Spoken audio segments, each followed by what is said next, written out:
Hi everyone, চলে আসলাম একটা নতুন ব্লগ ভিডিও নিয়ে। এটা রবিবার আর সোমবারে মিস করে তোমাদেরকে দিয়েলাম, বেশি ভিডিও করতে পারলাম না। এই দেখো আমার তুলসী তলাটা আজকে ঠিক করব, তারপর চলে গেলাম ঠিক করব।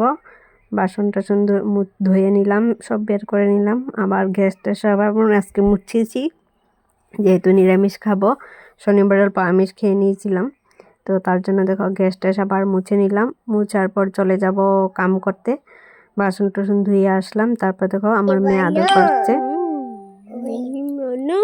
মিহি ভালো তো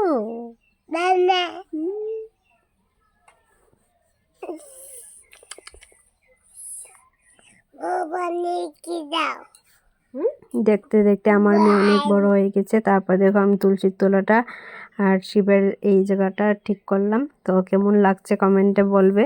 মাটি দিয়ে করেছি, যতটুক পারেছি সটটুকে করেছি। তারপরে দেখো আমার গাছে অনেক কাঁচা লঙ্কা হয়েছে, আর সবগুলো লাল লাল হয়ে পেকে গিয়েছে। গুটির জন্য রেখেছি, পাকলে আমি গুটি আবার লাগাবো।